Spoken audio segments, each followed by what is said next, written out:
Investment एक art है, लेकिन उसका एनालिसिस एक साइंस है।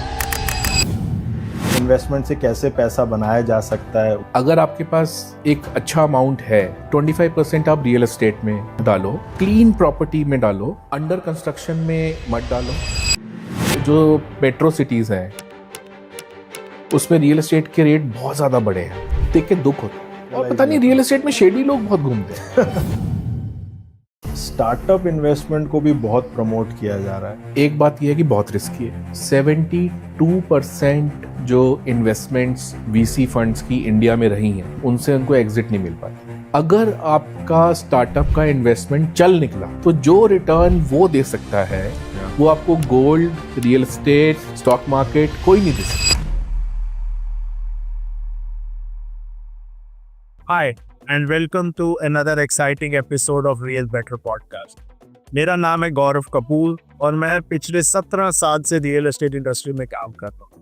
मैंने गुड़गांव में 5000 से ज़्यादा लोगों को इन्वेस्टमेंट एडवाइस दी है और आज भी लोग मुझे कॉल करते हैं टू गेट देयर इन्वेस्टमेंट्स। मैंने पिछले 17 साल से रियल एस्टेट इंडस्ट्री में काम किया है और गुड़गांव में एक बहुत सक्सेसफुल कंसल्टेंसी बिजनेस बनाया है। मैंने 5000 से ज़्यादा इन्वेस्टर्स को एडवाइस किया है कि उनको उनकी इन्वेस्टमेंट्स कहाँ पर जाके करनी चाहिए। हमारे आज के गेस्ट बहुत अमेजिंग है। इनका नाम है मिस्टर तुषार कंसल, जो कि एक इन्फ्लुएंसर भी हैं, एक थॉट लीडर भी हैं और एक स्टार्टअप इन्वेस्टर गुरु भी हैं। तो आप लोग जो हमें क्वेश्चंस भेजते हैं उसी के लिए आज हम इनको लेकर आए हैं, ताकि ये आपके इन्वेस्टमेंट से रिलेटेड सारे क्वेश्चंस को आंसर कर सकें। तो आपको आज बहुत मज़ा आएगा। So let's get started.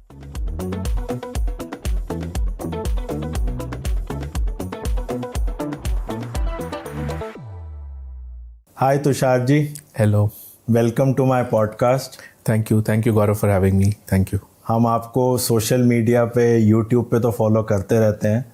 मैं कई सालों से आपको देख रहा हूँ। आई थिंक आपने अब तक 100 से भी ज़्यादा पॉडकास्ट करे हैं on investment and you have guided people के पैसा कैसे बनाया जाता है। Is that correct? हाँ जी, मैंने 100 से ज़्यादा तो कर लिए हैं पॉडकास्ट, और वैसे ओवरऑल टॉक्स, पैनल डिस्कशंस और अक्रॉस डिफरेंट फोरम्स, अकेडमिया और कॉर्पोरेट में 500 से ज़्यादा कर चुका। एक्सीलेंट। इसीलिए मेरे को आज आपको बुलाना था। Thank you so much. क्योंकि हमारी जो ऑडियंस है उनके बहुत सारे क्वेश्चंस हमारे पास आते रहते हैं regarding investment. So real estate के लिए तो हम लोगों को गाइड करते ही रहते हैं, बट रियल एस्टेट के साथ साथ और क्या मीडियम्स होते हैं और क्या चैनल्स हैं जहाँ पे लोगों को इन्वेस्टमेंट करनी चाहिए और इन्वेस्टमेंट से कैसे पैसा बनाया जा सकता है, वो सब आज मुझे सीखना है आपसे। Definitely sir, I will try my best. So अब शुरुआत करते हैं। अगर आज के टाइम पे यंग लोग हैं, यंग एंटरप्रेन्योर्स हैं या फर्स्ट टाइम इन्वेस्टमेंट वाले जो लोग हैं, अगर आज वो इन्वेस्टमेंट के बारे में सोचें तो कैसे उनको इसको पूरे एरिया को अप्रोच करना चाहिए, कहाँ पे इन्वेस्टमेंट्स करनी चाहिए, कैसे इवैल्यूएट करना चाहिए डिफरेंट एसेट क्लासेस को? जब भी कोई हम इन्वेस्टमेंट से अर्निंग का सोचते हैं तो उसका रिस्क रिटर्न का जो एनालिसिस है हमें बहुत प्रॉपर्ली करना चाहिए। ओके। अभी मेरे एक स्टार्टअप फाउंडर है, वो आईटी कंपनी में वर्क करता है बैंगलोर में, बड़ा स्वीट बंदा है। अब वो काफ़ी अच्छी सैलरी पे है। अब उसने सारा पैसा उठा के स्टार्टअप फंडिंग में डाल दिया 10 कंपनीज में। किसी और स्टार्टअप्स? हाँ, किसी और स्टार्टअप्स में डाल दिया। ओके। अब he is under pressure because startup में एग्जिट मिलना it takes a lot of time, और बहुत सारे वेरिएबल्स ठीक होने चाहिए कि उसके फॉलो ऑन राउंड हो गए, अच्छी वैल्यूएशन पे हो गए, बिजनेस प्लान फेल नहीं हुआ, फाउंडर्स की लड़ाई नहीं हुई आपस में और कोई ट्रस्ट इशू नहीं आया। तो रिस्क रिटर्न के ऊपर डिपेंड करता है। ओके। जैसे अगर आप यंग हैं तो आप म्यूचुअल फंड में डालिए। म्यूचुअल फंड में भी लार्ज कैप के साथ मिड कैप और स्मॉल कैप भी 50% रखो। ओके। ताकि आपको ज़्यादा रिटर्न का चांस हो। रिस्क आप थोड़ा ज़्यादा लो और अपना पोर्टफोलियो को डाइवर्सिफाई करो। ओके। अगर आप डायरेक्ट इन्वेस्टिंग करना चाहते हो तो फिर आपको बहुत सारी मार्केट में बहुत एक ऐसी जो वाइज लोगों ने बातें बोली हैं कि आप सेलेक्टेड स्टॉक्स रखो, लंबे टाइम तक रखो और फंडामेंटल्स के ऊपर इन्वेस्ट करो। बट उसके लिए फिर आपको बहुत टाइम भी देना पड़ेगा, अपनी रिसर्च करनी पड़ेगी, आपको मार्केट को भी समझना पड़ेगा, उस इंडस्ट्री को भी समझना पड़ेगा। बिल्कुल समझना पड़ेगा। जो इवन वॉरेन बफेट ने ये बोला है कि अगर आप एक एक्सचेंज ट्रेडेड फंड में पैसे डालते हो, इंडेक्स फंड में, तो आप कोई भी जो इन्वेस्टर होता है मार्केट का, वो इंडेक्स फंड को बीट करना ही बहुत मुश्किल है। एग्री। तो पैसिवली आप इंडेक्स फंड में डाल दो। अगर स्टॉक मार्केट 60,000 से 80 पे गई तो आपको 33% रिटर्न सीधा मिल गया, without investing any time, without investing any research. बिल्कुल जी, बिल्कुल। तो वो है। और अगर आपको फाइनेंशियल नॉलेज अच्छी है, आप बैलेंस शीट्स पढ़ना जानते हो और आप थोड़ी मार्केट की नॉलेज, सेक्टर की नॉलेज रखते हो, फिर आप वो इन्वेस्टिंग कर सकते हो। ओके। तो इन्वेस्टमेंट एक आर्ट है, लेकिन उसका एनालिसिस एक साइंस है। ओके। और जो लोगों को कोई चीज समझ में आ जाती है, जैसे गोल्ड है। अब गोल्ड गिरता आ रहा था 2013 से 20 तक। अच्छा। तो जो लोग रख के बैठे कहते थे बढ़ता ही नहीं है, बिकॉज उनकी मेमोरी में नहीं बढ़ा जब तक उन्होंने वो रखा। लेकिन अब ऐसे बूम मार गया। और अब जो लोग रख के बैठे हैं, अगर आप पिछले 30 साल से यूएस स्टॉक मार्केट में डाल के बैठे थे टॉप स्टॉक्स में वर्सेस गोल्ड, तो गोल्ड बीट कर गया उसको। रियली? 30 साल को भी बीट? 30 साल को भी बीट कर गया है। In what 5-10 in years? 30 years। ओह अच्छा। मतलब इमेजिन कि Google, Apple, Nvidia, Amazon, Facebook, Netflix, Meta, इनको बीट कर गया है गोल्ड। ओह अच्छा। तो जो इंडियन हाउसवाइफ है जो 25,000 टन गोल्ड रख के बैठी है, उसकी विजडम वो वैलिडेट हो गई है वो। ओके। तो बट ऐसा कैसे था कि ये 6-7 साल बढ़ा ही नहीं, या ऑलमोस्ट स्टेबल सा ही था और फिर उसके बाद एकदम बढ़ने लगा? इसके लिए थोड़ा सा हमें पीछे जाना पड़ेगा कि जब 1972 में ब्रेटन वुड्स सिस्टम आया, उससे पहले सारी करेंसीज जो थी वो गोल्ड से बैक्ड होती थी। यस। कि हर सेंट्रल बैंक को करेंसी के पीछे गोल्ड रखना पड़ता था। यस। लेकिन 72 में यूएस ने जो पेग जो गोल्ड के साथ था वो हटा दिया। ओके। उसने कहा dollar is a reserve currency of the world, तो हम किसी के साथ पेग नहीं करेंगे। और उससे जो मॉनेटरी एक्सपेंशन दुनिया में हुआ है, dollars he dollars, dollar became the most traded currency. और गोल्ड की फिर वो जो ग्रोथ थी वो नहीं हुई। तो मतलब जो यूएस है वो हर तरफ अपनी डोमिनेंस बनाने की कोशिश कर रहा है।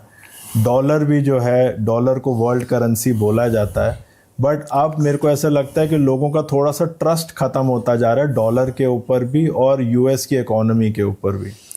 ट्रस्ट खत्म होता जा रहा है बिकॉज वहां पे प्रेसिडेंट चेंज होता है तो उनके डिसीजन चेंज हो जाते हैं। और दुनिया में मैस खड़ा कर देते हैं। उसके बाद उसको समेटने के लिए they are not willing to. देखिए आपने अफगानिस्तान कैसे छोड़ा उन्होंने। Yes. They just left the people जिन्होंने सपोर्ट किया था उनको। तो यूएस के बारे में एक बात कही जाती है कि जो यूएस के ही प्रेसिडेंट ने बोली थी कि यूएस का एनिमी होना तो बहुत गलत है, लेकिन यूएस का फ्रेंड होना उससे भी ज्यादा गलत है। मतलब दे रियली डू एनीथिंग, मतलब they are not dependable at all.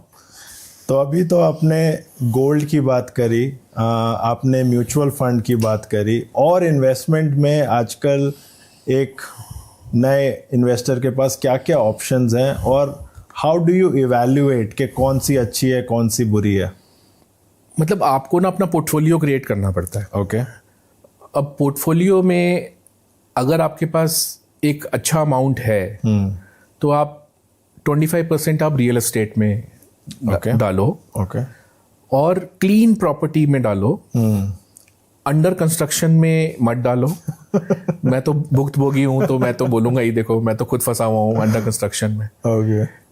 अच्छी ब्रांड वाले में डालो, DLF, brigade, okay, Prestige, top, Kalpataru, जो बना के देगा, ओके, उसमें डालो। और लैंड में डालोगे तो लॉन्ग टर्म में ज्यादा फायदा होगा, क्योंकि पॉपुलेशन इंडिया की बढ़ती है, लैंड बढ़ता नहीं है। ओके।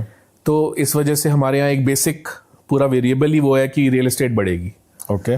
तो आप डालो 25%। तो जब लोग बोलते हैं कि रियल एस्टेट बढ़ेगा तो उनका मतलब होता है लैंड। लैंड बढ़ेगा।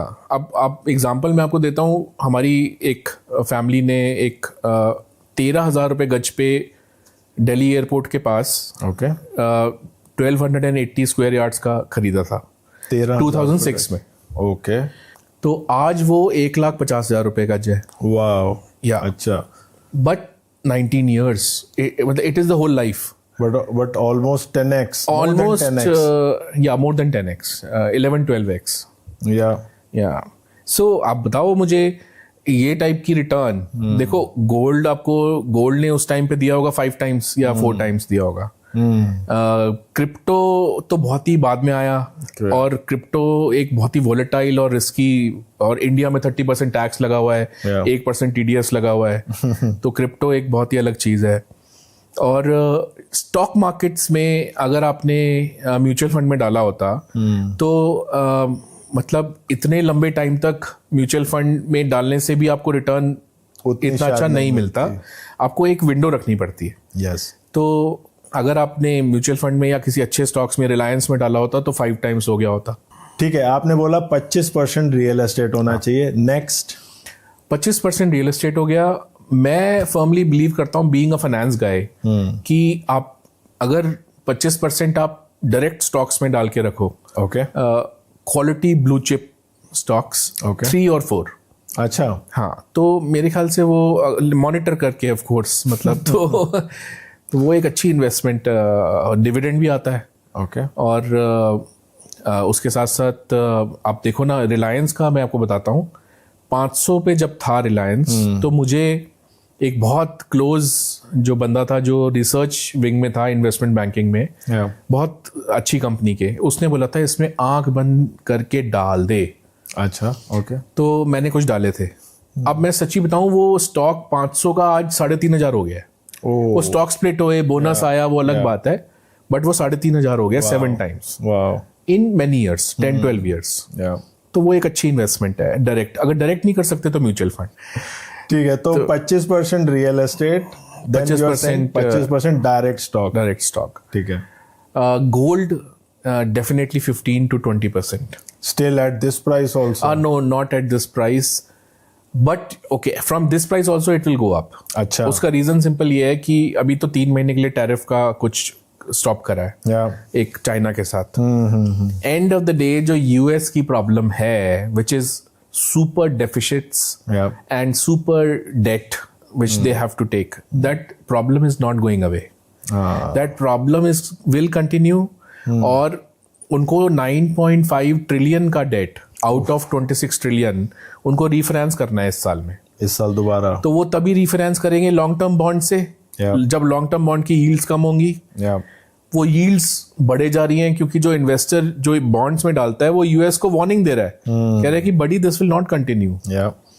तो वो Trump has to do something about the deficits. When you saying gold, you are saying gold plus silver दोनों? सिल्वर, या सिल्वर भी बहुत बड़ा है, बट सिल्वर की डायनेमिक्स थोड़ी डिफरेंट रहती है as compare to gold, because gold को जिस तरह से लोग यू नो इवन ब्रिक्स बना के रखते हैं, और सिल्वर को वैसे नहीं रखते। तो गोल्ड का एक अलग चार्म है। जैसे डायमंड है, कई लोग डायमंड मानते हैं, बट डायमंड इज नॉट, मतलब आप डायमंड को बेचने जाओगे आपको वो प्राइस नहीं मिलेगा। जब खरीदने जाओ तो डायमंड है, जब बेचने जाओ तो पत्थर है। कोयला है, कोयला। तो ये बात है। अच्छा, और उसके अलावा गोल्ड के अलावा I will say that fixed income में आप कुछ डाल सकते हो। जैसे आजकल एफडीज भी दे रही हैं अच्छा, 5%, 4.5-5% आफ्टर टैक्स।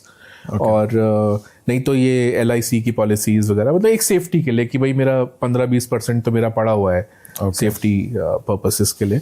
उसमें कुछ ऐसी पॉलिसीज भी होती हैं कि आप 10-15 साल तक थोड़ा थोड़ा अमाउंट डालते रहो, कल को your kid will come out of school, तब आपको एक साथ 25-30 लाख 40 लाख रुपए मिल जाता है। So you can straight away send him to Singapore और सब अच्छी जगह पे। एक चीज आप और बताओ, अभी बहुत टाइम से इंटरेस्ट रेट्स काफी हाई चल रहे थे, अभी आने वाले टाइम में आपको क्या लग रहा है, इंटरेस्ट रेट्स कुछ कम होंगे क्या इकोनॉमी को ग्रो करने के लिए, या रियल एस्टेट को दोबारा से रिवाइव करने के लिए इंटरेस्ट रेट्स कुछ कम आने वाले हैं? तो जो होम लोन प्रोडक्ट है, वैसे भी मोदी गवर्नमेंट का एक वो है जो मैनिफेस्टो था इनका, उसमें इन्होंने डाला था कि हम हाउसिंग को प्रमोट करेंगे। Yes. और अफोर्डेबल हाउसिंग भी इन्होंने बनाई, 2.5-3 करोड़ घर बना के दिए हैं इन्होंने। तो अभी तो 8.5% या के आसपास वो होम लोन का प्रोडक्ट चल रहा है, जो एक सैलरीड बंदे को मिल जाता है। To my mind this will go down in next 2 years.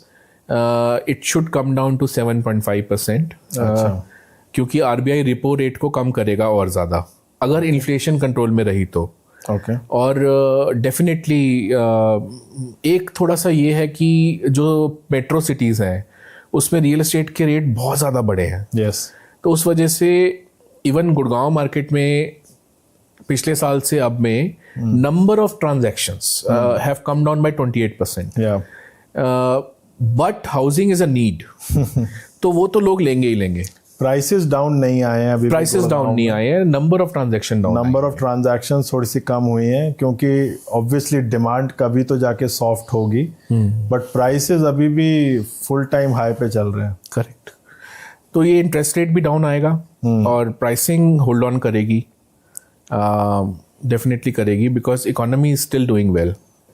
तो रियल एस्टेट में अभी आपको क्या लग रहा है आने वाले 2-3 साल में कैसे चांसेस हैं प्राइसेस के? क्योंकि पिछले 5 साल से तो बहुत तेज़ी आई है, भले वो गुड़गांव हो, भले हैदराबाद हो, बैंगलोर हो, पुणे हो, मुंबई हो, किसी भी सिटी में आप चले जाओ, प्राइसेस बहुत ज़्यादा बढ़े हैं।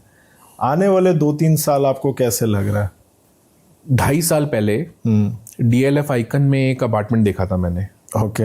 It was 5th floor, it was facing the parking of horizon, तो पूरा खाली एरिया, सामने कोई अपार्टमेंट नहीं था। ओके। और आइकन के अपार्टमेंट्स बहुत अच्छे बने हुए हैं, गोल्फ कोर्स और है भी होराइजन के पीछे, बिल्कुल कैमेलियास के सामने। वो 5.25 करोड़ का था, 4.75, 3,000 स्क्वायर फीट था, 4 बेडरूम। हाँ। अभी वो मेरे कुछ जान पहचान वालों ने उस टाइम ले लिया था उसको, मैंने नहीं लिया, और वो 12.5 का चल रहा है। ओह। वो 5 से 12.5। या अब आदमी कोई सैलरी लाइफ में अगर बैठा है, मतलब सपोज उसकी मान लो 70 लाख सैलरी है, दिल्ली में इट्स क्वाइट गुड 70 लाख, या 1 करोड़ सैलरी है। अब कितने लोगों की होती है 1 करोड़ सैलरी? बहुत कम लोगों की होती है। और वो सोचे यार 12 करोड़ का अपार्टमेंट, मियाँ बीवी दोनों भी कमाएंगे, तो कब पे करेंगे 20 साल का लोन लेके? तो इसलिए प्राइसिंग इज अ डेटरेंट, तभी वो 28% ट्रांजैक्शन नीचे आई है, कम हुई है। लेकिन डिमांड तो बड़ी स्ट्रांग है। मतलब दिल्ली पूरा इतना मूव किया है पिछले 5 साल में गुड़गांव में। Everybody wants gated living, security, सबको शांति चाहिए अपार्टमेंट वाली। और जैसे आपने कहा कि आपके बच्चे अगर नीचे खेल रहे हैं, कोई ट्रैफिक नहीं है, there is a garden, there is a lawn tennis court, there is a club जहाँ पे आप मीटिंग करने के लिए किसी को बुला सकते हो, ऑल द अमेनिटी, सब कुछ। आजकल तो बच्चों की क्लासेस, बच्चों की कम्युनिटी, सब कुछ आपको सोसाइटी के अंदर ही मिल जाता है। तो वो एस्पिरेशन तो देखो जाएगी नहीं। तो I think prices, I don't know, may be थोड़ा सॉफ्टन हो जाए शायद, बट डिमांड तो है, मतलब इट विल कंटिन्यू। ये तो टॉप 8 सिटीज में तो सबने ग्रोथ देख ली है, बट टॉप 8 सिटीज के बाहर क्या होगा? और how do you compare Indian real estate with the foreign real estate? जैसे हम यूएस में जाते हैं या दुबई में देखते हैं, वहाँ पे क्या फ़र्क है, और इंडिया की जो Tier 2 Tier 3 सिटीज़ हैं उनमें क्या फ़र्क है? देख के दुख होता है। अच्छा, आपको लगता है कि यहाँ के लोग कैसे टाइम पास करते हैं यार? मतलब ना यहाँ पे एंटरटेनमेंट की जो कोई जगहें हैं, ना प्रॉपर मॉल्स हैं, ज़्यादा से ज़्यादा पार्क्स होते हैं कुछ, और ज़्यादातर फैमिलीज जब एंटरटेनमेंट करना होता है तो रेस्टोरेंट चली जाती है खाना। मतलब इंडिया में एंटरटेनमेंट के नाम पे कुछ बनता ही नहीं है। और उसका बहुत बड़ा रीजन ये है, डिमांड है, और लोगों के पास स्मार्टफोन्स हैं, टीवी हैं, तो एक्सपोजर भी बहुत है कि बाहर क्या क्या हो रहा है। सेंटोसा में क्या हो रहा है, एटलांटिस में क्या हो रहा है, हांगकांग में टैटियानटेन बुद्धा ऊपर जाते हो, उसमें एक नीचे छोटा सा वो बना हुआ है, इतना प्यारा। हाँ, गेंटिंग में क्या हो रहा है, मकाओ। लेकिन अगर आप ये सारी चीजें स्टडी करोगे ना, एटलांटिस, सेंटोसा, गेंटिंग, तो आपको रियलाइज होगा कि गवर्नमेंट का बहुत बड़ा रोल था. ओके. मतलब the lead has to be taken by the government. Okay. मतलब अगर गवर्नमेंट उस एरिया को प्लान करके सस्ते में शुरू में लोगों को proper electricity, water, roads okay करके नहीं देगी तो प्राइवेट पार्टी कैसे करेगी? अच्छा. मतलब गवर्नमेंट का बहुत बड़ा रोल है. आप लवासा देख लो, Yeah. आप एम्बी वैली देख लो. Lavasa was the first private city in India. The biggest aspiration for a person who's a millionaire, I'll be having my own house in a private city with a lake Yeah. in between a hill, जहाँ पे मैं farm house की तरह weekend पे I'll go and live. और first time ऐसा हो रहा था कि इंडिया के अंदर एक टूरिस्ट अट्रैक्शन वाली सिटी बन रही थी और बहुत बहुत न्यूज़पेपर में फुल पेज ऐड आती थी. बिल्कुल आती थी और बहुत लोगों ने पैसा डाला उसमें.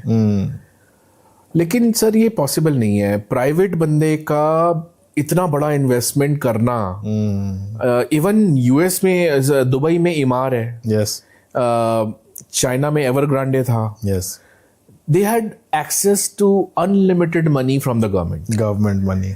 मतलब जितना मर्जी ले ले भाई तू. यस. तू फॉरेन कॉन्ट्रैक्टर्स रख, तू फॉरेन एजेंसीज रख. अब वो जो वर्ल्ड की बिगेस्ट बिल्डिंग है, बुर्ज खलीफा, वो फॉरेन कॉन्ट्रैक्टर्स ने तो बनाई है. यस. बट गवर्नमेंट बैकिंग देखो ना. गवर्नमेंट का बहुत बड़ा रोल था और आज पूरी दुनिया से टूरिस्ट वहाँ अट्रैक्ट होता है और उस एरिया को जिसको आज डाउनटाउन बोला जाता है वो गवर्नमेंट के सपोर्ट के बिना तो बन ही नहीं सकता. नहीं बन सकता. और प्रॉब्लम ही यही है, लवासा क्यों बैंकरप्सी में चला गया. ओके. क्योंकि एचडीआईएल ने बहुत कोशिश करी उसको बेस्ट करने की, लेकिन maintaining a city it is super costly. Yes. तो वो एंड ऑफ द डे या तो अनलिमिटेड मनी कहीं से आ रहा हो, शेख का आ रहा हो, गवर्नमेंट का आ रहा हो, या स्टॉक मार्केट में लिस्टिंग करके आ रहा हो. तो वो एक बिकेम अ चैलेंज. और इंडिया में क्या प्रॉब्लम है कि एक तो ना हमारे कल्चर में बहुत चीज़ें हम लोग एक्सेप्ट नहीं करते. ओके. जो सही भी है कई तरह से. जैसे अनलिमिटेड लिकर. जैसे आप अगर चाइना से कोई माल खरीदने जाते हो, प्रोडक्ट खरीदने, तो वहाँ पे एक फैक्ट्री का बंदा आपके साथ रहता है. ओके. और वो कहता है कि चल सर शाम को 5 बजे के बाद आपको मैं एंजॉय कराता हूँ. तो एज अ बिजनेस ट्रैवलर भी आप खुश होके आते हो, बिकॉज वो आपको ऐसी जगह ले जाएगा, लाइट्स होंगी, 3-4 बजे तक वहाँ पे पार्टीज चल रही हैं, ड्रिंक्स चल रही हैं, वहाँ पे शोर शराबा है, डांस है, ये है, मसाजेस हैं, पता नहीं क्या क्या है. इंडिया में आप खोल के दिखाओ. नहीं. पुलिस 11 बजे के बाद तो कहती है कि लिकर नहीं चलनी चाहिए. आई डोंट थिंक कि आप रूरल एरिया के अंदर कोई ऐसी चीज बनाओगे एंटरटेनमेंट वाली और वहां पे शोर शराबा, मतलब कुछ ना कुछ इशू क्रिएट. जैसे अभी पब्लिक प्राइवेट पार्टनरशिप भी होती है तो भी लोग उसके ऊपर उंगली उठाने लग जाते हैं. अभी जैसे पोर्ट बना है, मैं देख रहा था डाउन साउथ में, अभी अदानी का जो सबसे बड़ा पोर्ट बना है. यस.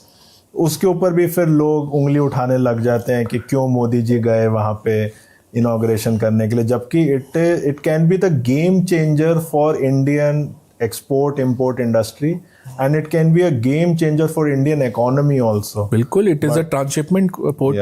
और उसका जो डीप ड्राफ्ट, नेचुरल ड्राफ्ट है उस पोर्ट का, तो बहुत बड़े बड़े VLCC, वेरी लार्ज कंटेनर वहां पे आ सकते हैं. बिल्कुल. और जो ट्रांसशिपमेंट कोलंबो से होती है वो अब इंडिया से होगी. एंड इसके अंदर जैसे शुरू में आपने कहा था कि घर खरीदना है तो रेडी टू मूव इन खरीदो, अंडर कंस्ट्रक्शन कभी मत खरीदो. उसके पीछे क्या कहानी है?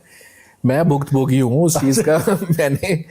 मैंने जब 2012 में सोचा कि मैं कुछ रियल एस्टेट इन्वेस्टमेंट करता हूँ गुड़गांव में. ओके. आंख बंद करके एक बिल्डर था, उसका प्रोजेक्ट आया था 106 सेक्टर में द्वारका एक्सप्रेसवे में. अच्छा. तो मैंने कहा द्वारका एक्सप्रेसवे बन जाएगा, तो अभी 5,500 रुपए स्क्वायर फीट का मिल रहा है, तो मैंने करके डाल दिए उसमें. मिलना था 2014 में. अच्छा. आज हो गया 2025. तो वो अभी भी अंडर कंस्ट्रक्शन है. बस वो टावर खड़ी हुई है और वो एक हर स्लैब डालने पे एक इंस्टॉलमेंट मिल जाती है ना. तो वो जितनी इंस्टॉलमेंट फाइनल वाली थी वो उतनी स्लैब डाल के वो बिल्डर पैसे लेके बैठा है. अब आप सोचोगे कि 11 साल हो गए हैं, टावर खड़ी है, लैंड भी क्लीन टाइटल है, तो क्यों नहीं बनाई अभी तक? भाई 600 बायर हैं, 95% इंस्टॉलमेंट जा चुकी है और वो पैसे लेके खा चुका है। देखो 6 एजेंसीज हैं जो इन्वॉल्व होती हैं इसमें। अच्छा। एक होती है पुलिस। भाई वो बिल्डर आज तक घर पे बैठा है, कौन सी पुलिस गई है वहां पे, कौन सी नहीं गई है, FIR हुई है बहुत सारी, कुछ नहीं हुआ आज तक। फिर इकोनॉमिक ऑफेंसेस विंग, एक लॉ फर्म आई जो इंडिया की one of the top law firms है, जिसका CNBC में आता है बंदा पार्टनर। अच्छा। उसने कहा आप सब इकोनॉमिक ऑफेंसेस विंग में फाइल करो, मैं आपसे 20,000 पर पर्सन लूंगा, और 80 बायर्स आगे आए 600 में से। ओके। तो उसने बना लिए अपने पैसे, लाखों रुपए। कितने बना लिए? 20,000 इंटू 80, कुछ हुआ ही नहीं। अच्छा। इकोनॉमिक ऑफेंसेस विंग में हर 6 महीने में एक बंदे का लेटर आ जाता है, आप हमसे आके मिलो, उसके बाद कुछ होता नहीं। अब वो बंदा कब बिल्डर से मिलके आता है, क्या होता है, भगवान जाने। फिर आ गया रेरा। ओके। रेरा आने से काफी चीजें सॉल्व हुई हैं, क्योंकि अब एक डॉक्यूमेंटेड प्लान है जिसके अंडर बिल्डर को काम करना होता है, एक नॉर्म्स, एक फ्रेमवर्क है जो पहले नहीं था। अब रेरा की बात ले लो, आप रेरा में केस करो, 3 महीने के अंदर आपको जजमेंट मिल जाएगी रेरा की, जिसपे क्लियरली आपके फेवर में लिखा होगा the builder has to deliver the property और रिटर्न द मनी। आपके फेवर की 3 महीने के अंदर हर एक को जजमेंट मिल जाएगी, सब खुश।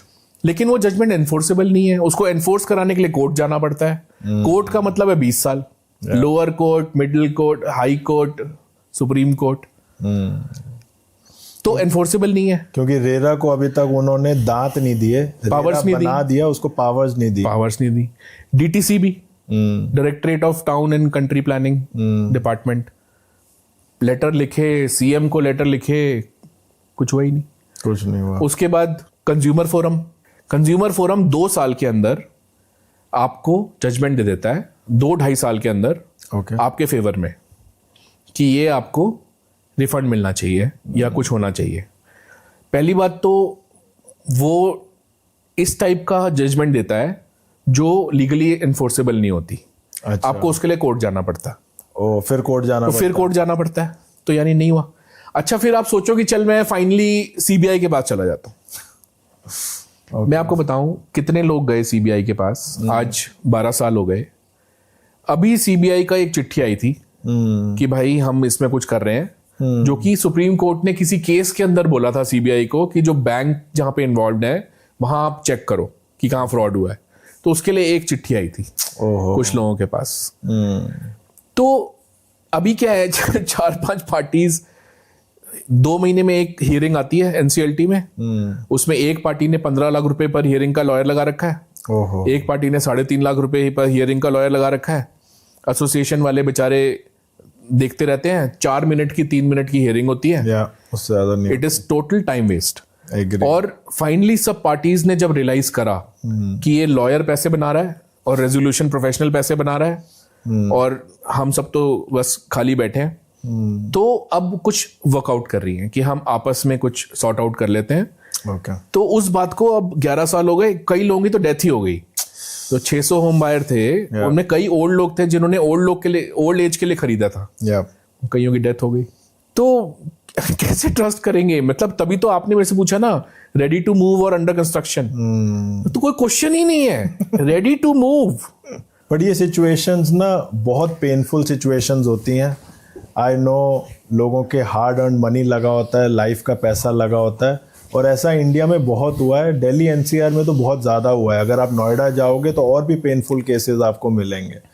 और नोएडा में तो आप ही बता रहे थे कि कुछ 15,000 बिल्डर्स पैसे लेके भागे हुए हैं। 15,000 नोएडा में है, और DTCP के हिसाब से हरियाणा में गुड़गांव वाली साइड में शायद अनदर सेम नंबर होगा। एक चीज़ और बताओ, आप जैसे आपकी भी काफ़ी सारी रियल एस्टेट इन्वेस्टमेंट्स हैं और आप भी प्रॉपर्टी में काफ़ी जुड़े रहते हो, तो आप इन आजकल जो ऑनलाइन क्लासिफाइड पोर्टल्स हैं हिंदुस्तान के अंदर, जो टेक्निकली प्रॉपटेक कंपनीज हैं, 99 एकड़, मैजिक ब्रिक्स, नो ब्रोकर, इसके ऊपर आपके क्या व्यूज़ हैं? आपने कभी यूज़ करके देखा है इनको?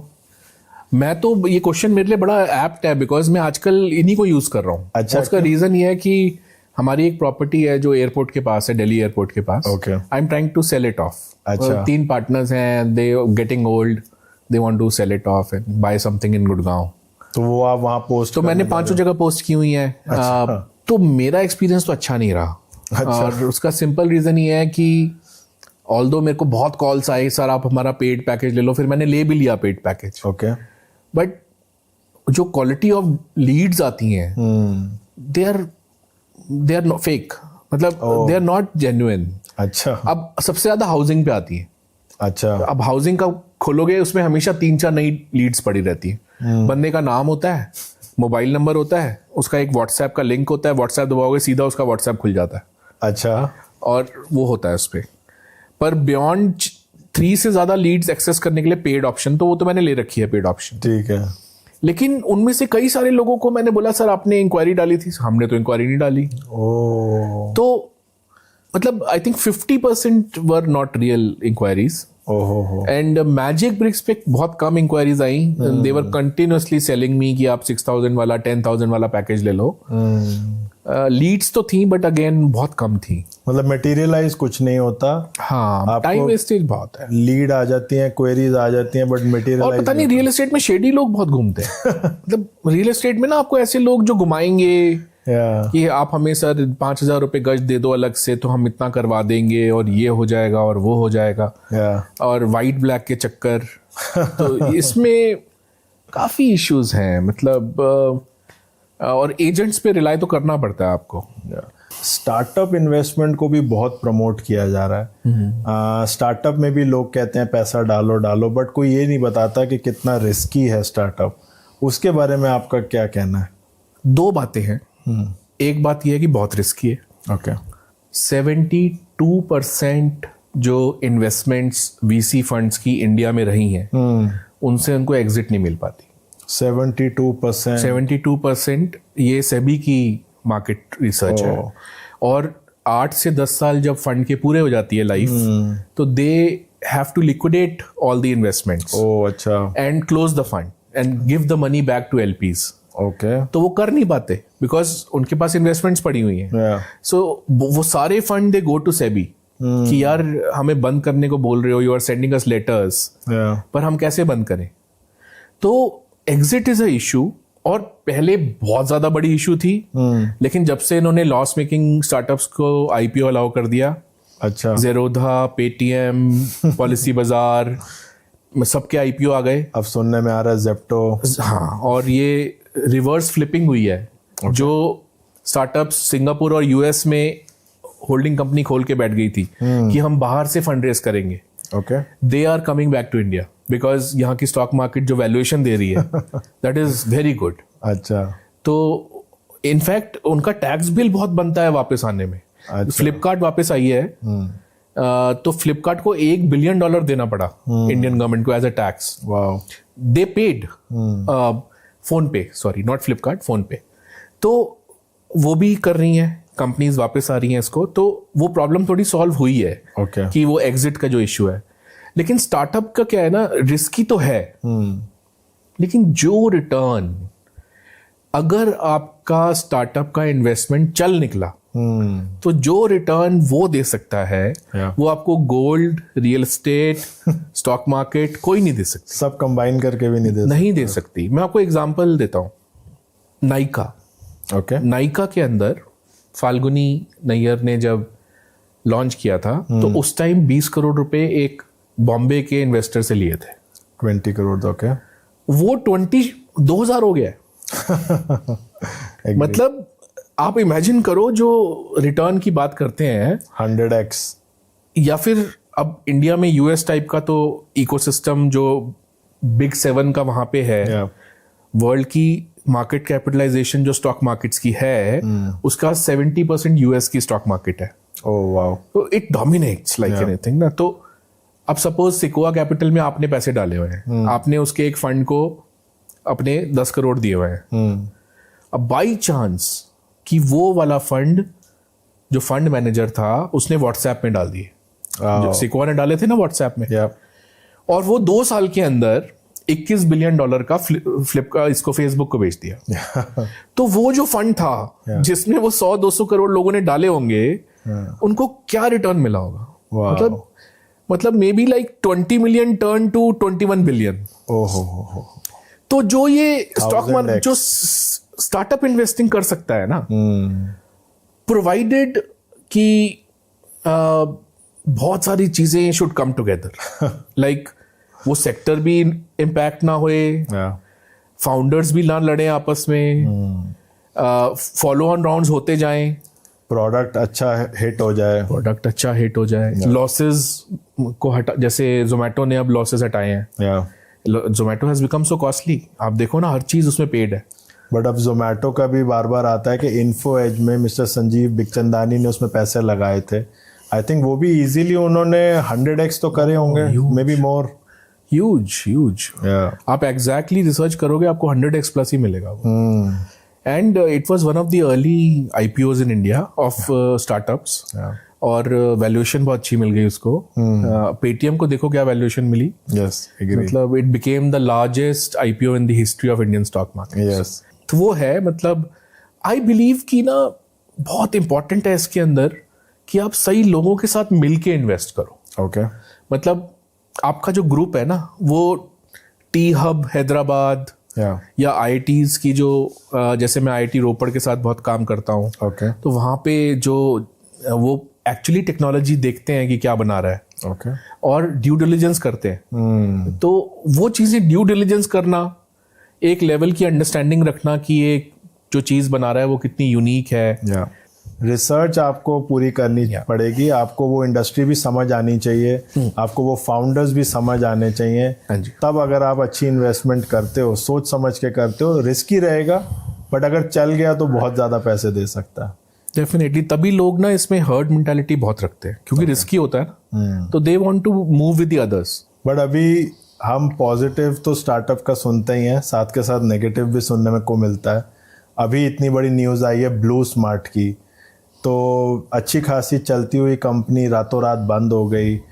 एक दिन पहले मैंने ब्लू स्मार्ट बुक करी, अगले दिन जब ऐप खोली तो ऐप ख़त्म हो चुकी थी, ड्राइवर सबकी नौकरियां जा चुकी थी। उसकी स्टोरी को आपने फॉलो किया? क्योंकि मुझे पता नहीं कि एक्चुअल में हुआ क्या उसके अंदर। मैं one of the earliest proponents of blue smart. मतलब मैंने हर फोरम पे ब्लू स्मार्ट की तारीफ की है, क्योंकि हमारी सिस्टर्स, वाइव्स, जो हमारी घर की गर्ल्स हैं, उनको उबर में प्रॉब्लम आती है, एग्री, उनको ओला में प्रॉब्लम आती है, ड्राइवर्स मिसबिहेव करते हैं, उनकी कार्स होती हैं, AC नहीं चलाते, फोन पे लाउडली बात करते हैं, प्रॉब्लम्स हैं। कभी भी गाड़ी खड़ी करके बोल देते हैं बस इससे आगे नहीं जाएंगे, फिर हमें अभी CNG भरवानी है, ये करना है। तो ब्लू स्मार्ट आई, it became with a revolutionary change, agree, a breath of fresh air, कि मतलब drivers did behaved well, car electric cars थी, you know, environment friendly, time से पहले आती थी, नई गाड़ियां थी, और ड्राइवर इतने वेल ट्रेंड थे कि मैम AC चलाना है, दरवाजा खोलना है, मतलब all that you could ask for. मतलब मैं तो ये नहीं मानता वैसे कि ब्लू स्मार्ट जैसी company, Indian grown product, backed by 180 Indians, MS Dhoni, Deepika Padukone, ऐसे लोगों ने बैक किया, उसके अंदर आप फ्रॉड कर रहे हो। अगर फॉलो ऑन फंडिंग होती रहती तो फ्रॉड कभी पता नहीं चलता, क्योंकि उन्होंने बीच में से निकाले 200 करोड़, तो वो पता नहीं चलता, बिकॉज अगले राउंड पे हायर वैल्यूएशन पे फंडिंग हो जाती, फिर पैसा तो आ ही जाता। तो हुआ क्या कि मुझे जो पता है, after talking to people in the market, although allegedly ही है, अभी तो प्रूवन नहीं हुआ कुछ, कि व्हाट हैपेंड वाज कि ये लोग 180 इन्वेस्टर से पैसा ले चुके थे, और पहले इन्होंने सिर्फ साउथ दिल्ली, गुड़गांव, नोएडा में लॉन्च की थी, और सक्सेसफुली चल रही थी, बहुत अच्छी, मतलब इट वाज अर्निंग वेल, और एयरपोर्ट बहुत अच्छी तरह कवर किया हुआ था, तो वो था। किसी पॉइंट पे इन्होंने बहुत सारे सिटीज में लॉन्च कर दी, बॉम्बे लॉन्च कर दी, नॉर्थ दिल्ली, वेस्ट दिल्ली, हाँ, बैंगलोर लॉन्च कर दी, तो वो लॉसेस थे, बिकॉज पहले ये उबर से सस्ता बेच रहे थे, तो लोगों को था electric, better car, cheaper also. बाद में इन्होंने रेट बराबर कर दिए, लेकिन वो लॉसेस थे। तो इन्होंने क्या किया कि गवर्नमेंट की एक एजेंसी शायद IRDA इरेडा से 900 करोड़ का लोन ले लिया। ओके और ये बोल के लिया कि हम इससे शायद 7,000 कैब्स खरीदेंगे। ओके और जेंसोल एक लिस्टेड कंपनी है जो अनमोल जग्गी और उनके ब्रदर की है। तो जेंसोल ने वो कार्स खरीदी और ब्लू स्मार्ट को रेंट पे दे दी। तो blue smart asset light model था। ओके लेकिन वो जो लोन लिया इन्होंने वो ब्लू स्मार्ट ने लिया 900 करोड़ का कि हम 7,000 कार्स खरीदेंगे। उन्होंने खरीदी 4,500। अच्छा वो बाकी जो 2,000 कार्स का पैसा था वो निकाल के और वो एक डीलरशिप के थ्रू साइफन ऑफ कर लिया। और उससे कैमेलियाज में 43 करोड़ का अपार्टमेंट खरीदा, 26 लाख रुपए का गोल्फ का सेट खरीदा। अच्छा, बड़ी हैरानी की बात बताता हूँ। दुबई के चक्कर लगाए, क्रेडिट कार्ड के भयंकर बिल्स, वो सारे कंपनी के नाम पे। 3 करोड़ बीवी को दिए। अच्छा 6 करोड़ माँ को दिए। तो मतलब ये जो खबरें आई सुनने में, और वो फाइनली वो डिफॉल्ट कर गए उस लोन पे। बिकॉज सेबी को, क्योंकि वो जो बैंक्स को CA सर्टिफिकेट्स वगैरह देने होते हैं ना टाइम टू टाइम, वो फ्रॉड करके दे रहे थे। बिकॉज पैसा तो साइफन ऑफ किया हुआ था। तो बट ऐसा कैसे हो सकता है कि कोई ऑडिट नहीं हो रहा, कोई बैंक्स या इवन इन्वेस्टर्स भी कुछ नहीं पूछ रहे? आपने बोला गवर्नमेंट बॉडी से पैसा लिया, उन्होंने भी कुछ चेक नहीं किया? नहीं, उनसे वो कंपनी से वो मंगाते हैं ना कंप्लायंस रिपोर्ट्स, तो वो फ्रॉड फॉर्जरी करके कि मतलब इतनी कार्स हैं हमारी रोड पे, ये चल रहा है, ऐसा चल रहा है। और वो किसी पॉइंट पे सेबी ने इन्वेस्टिगेशन करी तो सारी बातें सामने आ गई कि 3 करोड़ बीवी को गए हैं और 6 करोड़ माँ को गए हैं। तो सबसे जरूरी मतलब मैं अभी हंस रहा हूँ आपके साथ, बट मैं सच्ची बताऊं, मतलब ब्लू स्मार्ट जैसी कैब सर्विस आपने उसकी मतलब पूरी इतनी इमेज खत्म कर दी बिल्कुल। मेरे हिसाब से वो पर्सनल ग्रीड मार जाती है। कैमेलियाज 43 करोड़। जब आप देखते हो कि सारे फाउंडर्स कैमेलियाज में जा रहे हैं, अश्नीर ग्रोवर ने कैमेलियाज ले लिया, अमन गुप्ता ने कैमेलियाज ले लिया, इवन दीपिंदर गोयल भी कैमेलियाज में मूव इन हो गया, तो फिर शायद उसको लगा कि मुझे भी जाना चाहिए। मतलब कैमेलियाज में जिसका अपार्टमेंट है उसका शेयर बेच दो। नहीं, ऐसा नहीं है, अच्छी कंपनीज भी हैं। कैमेलियाज तो अब इस समय हॉट टॉपिक हुआ है और लोग वहाँ पे अच्छे बड़े इंडस्ट्रियलिस्ट भी मूव इन हो रहे हैं। बट आई डोंट नो ये कैसा चार्म है कैमेलियाज की तरफ, आपको कुछ है आइडिया कि सारे फाउंडर्स उधर ही क्यों जा रहे हैं? आपको पता है ना, साल में 5,000 इंडियन मिलियनेयर्स इंडिया छोड़ के बाहर की सिटीजनशिप लेते हैं। यस। और इसमें कोई नई बात नहीं है, चाइना के भी लेते हैं, रशिया के भी लेते हैं, सबको बेटर क्वालिटी लिविंग चाहिए इफ दे हैव करोड्स। हमने लास्ट पॉडकास्ट में यही डिस्कस किया था कि जो पैसे कमा लेता है वो कोशिश करता है मैं इंडिया से अब चला जाऊं। तो वो वाले जो लोग हैं जिनको वो क्वालिटी लिविंग चाहिए लेकिन कंपनी इंडिया में है, तो वो तो फिर कैमेलियाज टाइप की चीजें ढूंढेंगे ना, गोल्फ कोर्स फेसिंग और उसमें नीचे रिसेप्शन, पर्सनल सिक्योरिटी, तो like minded people, standard of living. और वो मिलियंस में कमाते हैं डॉलर्स में, तो उनके लिए 43 करोड़ और 50 और 70 crore is probably $10 million, small change.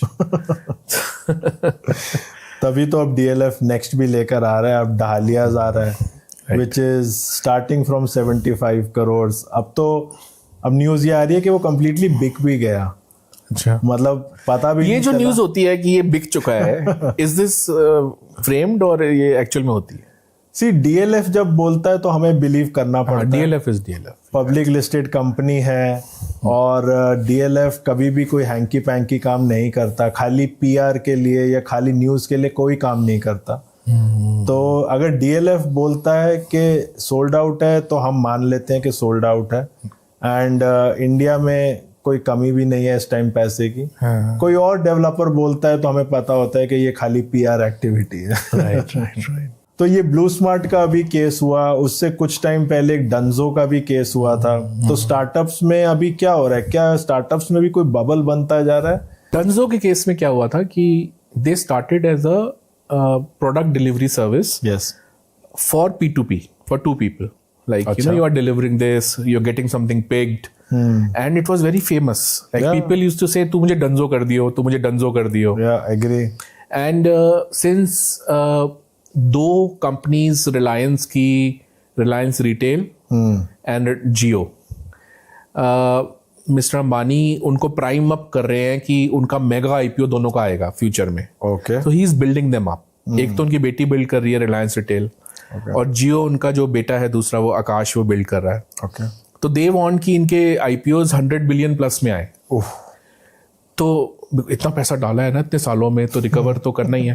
वैसे जियो में तो सारे इन्वेस्टर बैठे हुए हैं, फेसबुक, गूगल, सारे बैठे हुए हैं, तो उनको एग्जिट भी देनी है.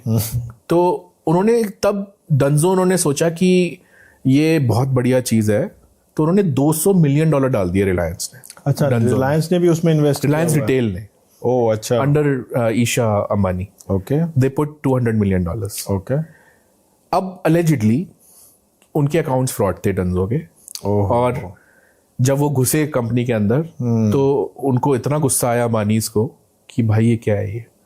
और उसने क्या किया, गलत डिसीजन ये ले लिया डंजो के फाउंडर ने कि quick commerce is coming up like anything, and the numbers are growing mindlessly, so he entered quick commerce. उन्होंने कहा ब्लिंकिट और जेप्टो का काम भी हम करेंगे. ब्लिंकिट के इन्वेस्टर हजारों करोड़ बर्न कर रहा है, जेप्टो का इन्वेस्टर कर रहा है, इंस्टामार्ट कर रहा है, तो आप भी करोगे. तो वो 200 मिलियन बर्न हो गया. एक टाइम पे 100 करोड़ पर मंथ बर्न कर रहा था डंजो. Oh wow. तो वो बर्न हो गया. That was the time when the Ambanis had to take a decision कि हम इसको फर्दर पैसा डालें लॉस में और हजार करोड़ बर्न करें पत्तियां डाल के, या इसको छोड़ दो. To my mind I think because उसमें कुछ फ्रॉड का कॉम्पोनेंट भी था, so they were very upset about it, so they shut it down. They said we are not backing it anymore. But अब तो न्यूज में आया कि रिलायंस रिटेल भी अब अपना क्विक कॉमर्स लॉन्च करने वाला है. रिलायंस भी अब एंटर कर रहा है क्विक कॉमर्स में. They just like they entered JioMart to compete with Flipkart and Amazon. They will enter anything which is growing. उनका आईपीओ अल्टीमेटली करना है ना, रिलायंस रिटेल का भी करना है और इसका भी करना है. एंड वैसे भी because they have money, they can invest in startups. And again 100 startups में डालेंगे, उसमें से अगर 3 या 4 भी अच्छे निकल गए तो वो सारा पैसा उनका वहां से रिकवर हो जाएगा. एंड कलारी कैपिटल, वानी कोला जी के जितनी इन्वेस्टमेंट्स थी उनमें से काफ़ी सारी तो रिलायंस ने खरीद ली. अच्छा. और मिल्क बास्केट, हाँ, अच्छी वाली इन्वेस्टमेंट्स उन्होंने खरीद ली थी वहाँ से. ओके. तो उनका ये सिस्टम है कि अगर गूगल, मेटा साल की 800 से 1000 कंपनीज खरीदता है, तो हम क्यों नहीं खरीदें. अच्छा. और look at what they have. मतलब आज वो एक मिल्क बास्केट खरीदते हैं, इनके पास वो भी है जो ये कॉलिंग नंबर कंपनी थी ना जिसको हम नंबर्स के लिए कॉल करते थे, जस्ट डायल. तो इनके पास जस्ट डायल भी है. अब जस्ट डायल के बाद डेटाबेस देखो. मतलब वो तो इतना इकोसिस्टम रख के बैठे ना. रिलायंस रिटेल के कस्टमर्स का डेटा है उनके पास, जियो का डेटा है. They have the all the right ingredients. Ecosystem है, उसके अंदर मिल्क बास्केट को डाल के उसमें से they can do anything. Agree. Reliance retail के आउटलेट्स प्रोवाइड कर सकते हैं मिल्क बास्केट को. उसके अपने ऑनलाइन पॉइंट्स, डार्क स्टोर सब प्रोवाइड कर सकते हैं. They can do anything. And now they are bringing their own brands also. Reliance अब क्या कर रहे हैं, जितने भी इंडिया के पुराने अच्छे बड़े ब्रांड्स थे जो कि बंद हो गए, अब एक एक करके उनको सबको खरीद रहे हैं. जैसे अभी उन्होंने रिसेंटली कैंपा कोला खरीदा. कैंपा कोला को अब वो दोबारा से रिवाइव कर रहे हैं. तो they have all the right ingredients घर तक पहुंचाने के लिए. कैंपा कोला आज शुरू कर देंगे इमीडिएटली. तो ये तो मुकेश अंबानी जी ने एक बात बोली थी ना 2013-14 में. ओके. कि हम अभी तक रिफाइनरी कंपनी थे और हम B2B कंपनी थे, but we want to be a full fledged Indian consumer facing company. मतलब हमें कंज्यूमर में धूम मचानी है. हमें हिंदुस्तान यूनिलीवर को भी हटाना है, हमें प्रॉक्टर एंड गैम्बल को भी हटाना है, हमें फ्लिपकार्ट वॉलमार्ट को भी हटाना है, हमें अमेजोन को भी हटाना है. They want to be the face of the Indian consumer. Shark Tank पे जो दिखता है उसमें असली कितना होता है और उसके पीछे कहानियां कितनी होती हैं, अगर आपको कुछ आइडिया हो तो थोड़ी कुछ हमारे साथ शेयर करो.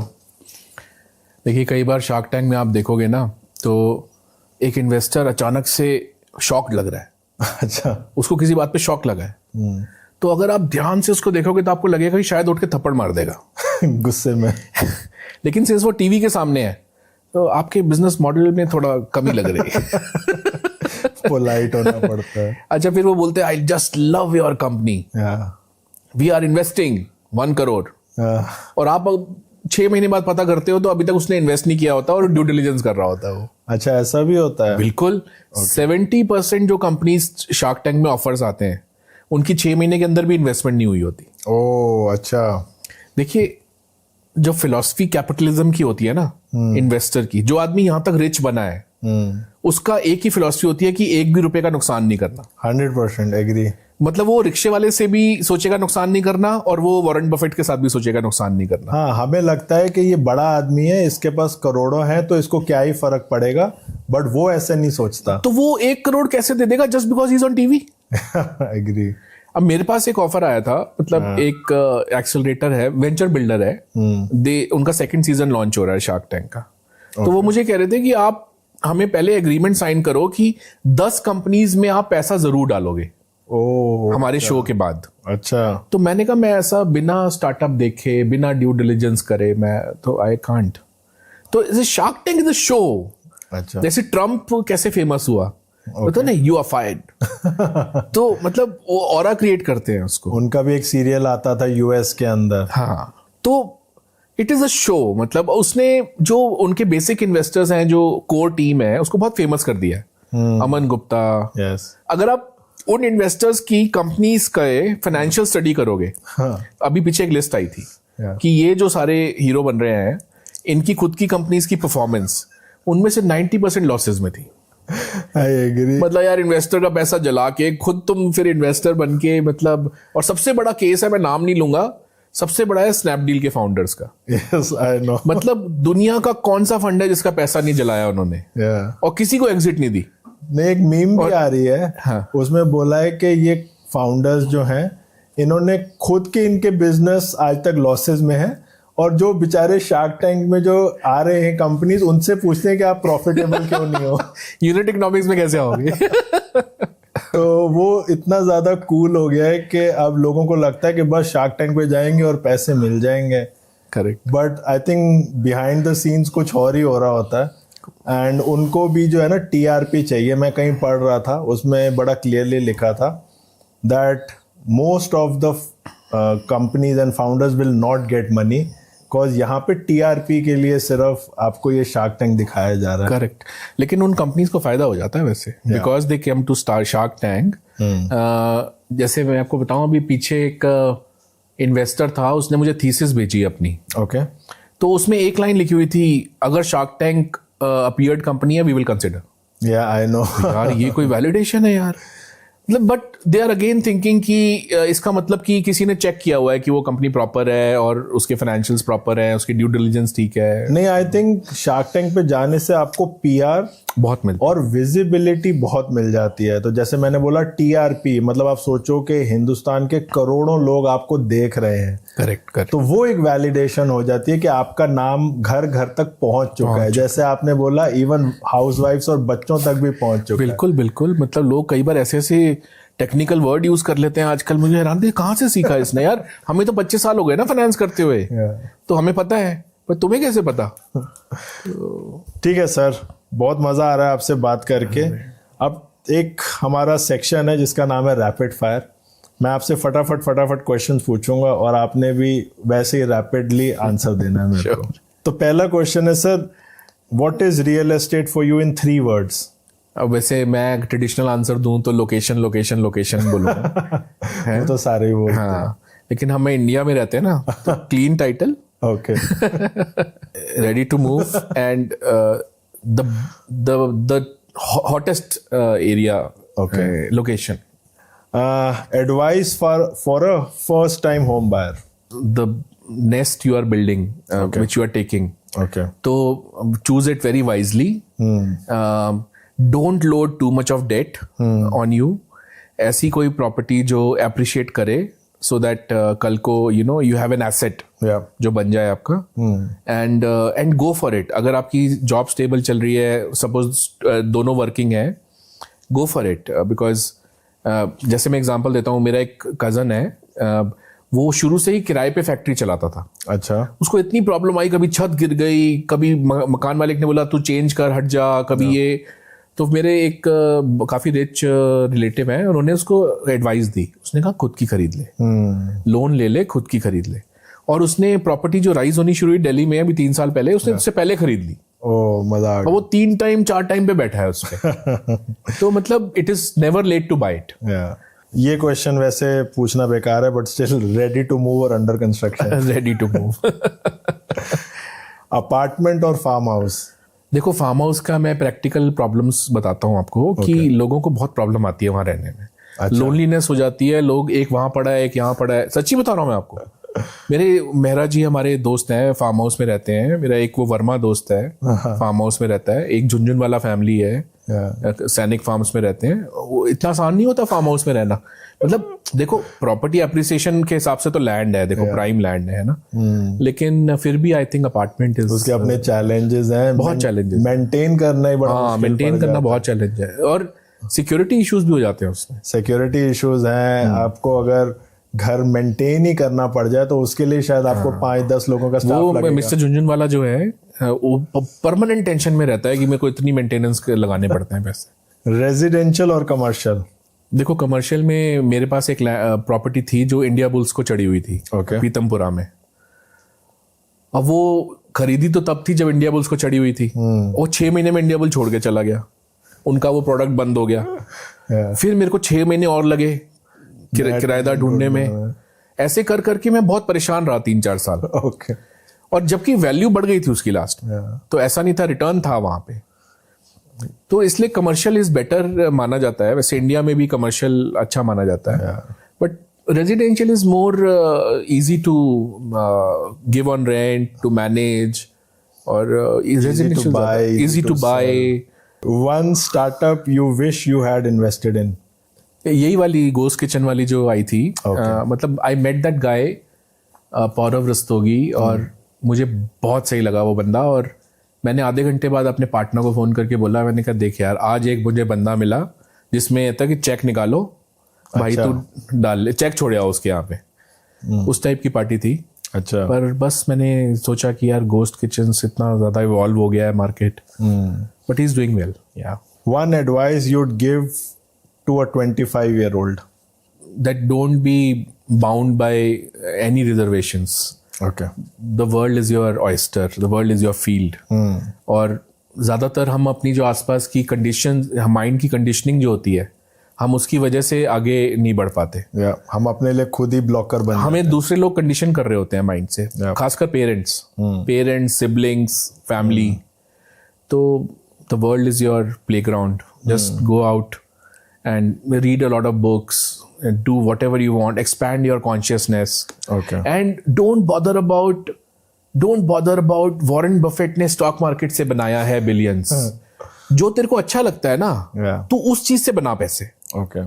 चाहे कम बना, लेकिन खुश रह के बनाएगा ना, तो तेरे पास 10 ऐसे लोग आ जाएंगे जो कहेंगे यार ये बंदा ये काम अच्छा करता है। तो do your calling, find your calling and do your calling. Excellent advice. Tushar ji, now we have come to the final segment. इसका नाम है टाइम मशीन। ये मेरा फेवरेट सेक्शन है। Sure. क्योंकि होता क्या है, आप 25 लोगों से मिलो, 25 लोगों को ये सेम दूरबीन दो, सबके जवाब अलग आते हैं। तो आपके हाथ में एक ये दूरबीन है। Sure. इससे आपको 2050 बड़ा क्लियर दिखेगा। ये हमारा जादुई दूरबीन है। तो एक बार ये आप देखो और प्लीज़ बताओ कि 2050 में आपको क्या दिख रहा है। इंडिया का इकोनॉमी कैसी दिख रही है, इंडिया इन्वेस्टमेंट सर्कल कैसा दिख रहा है, इंडियन स्टार्टअप्स क्या क्या कर रहे हैं, थोड़ा सा देख के बताओ। मुझे दिख रहा है कि इंडिया ने खुद की न्यूक्लियर सबमरीन बना ली है। ओह वाओ, ठीक है। 20 Indian companies are in the top 100 globally. Wow, मतलब मल्टीनेशनल कंपनीज बन चुकी हैं। यस, एंड इंडिया ने अपना स्टेल्थ फाइटर जेट बनाया विद ओन इंजन्स। ओह अच्छा, वेरी और गुड। इंडिया ने अपना स्पेस स्टेशन बना लिया है। अच्छा, इंडिया की हर रोड पे फुटपाथ है जिसपे आप रनिंग वॉकिंग कर सकते हो। Wow, Singapore model. Singapore model. और इंडिया का जो पासपोर्ट है या वो सिंगापुर के बराबर हो गया रख है, लो visa free travel to 190 countries. और इंडिया का सारी सिटीज क्लीन है विद लो AQI। फिर तो 2050 फटाफट ले चलो फिर तो हमें। बिल्कुल, ये सब तो होना चाहिए ना। या बिल्कुल होना चाहिए। ठीक है, thank you Tushar ji, thank you very much for coming, बहुत मजा आया। मेरे को भी बहुत मजा आया। आप बहुत अच्छा बोलते हो, बहुत सीखने को मिला हमें। Thank you so much Gaurav ji. Thank you Tushar ji, have a good day.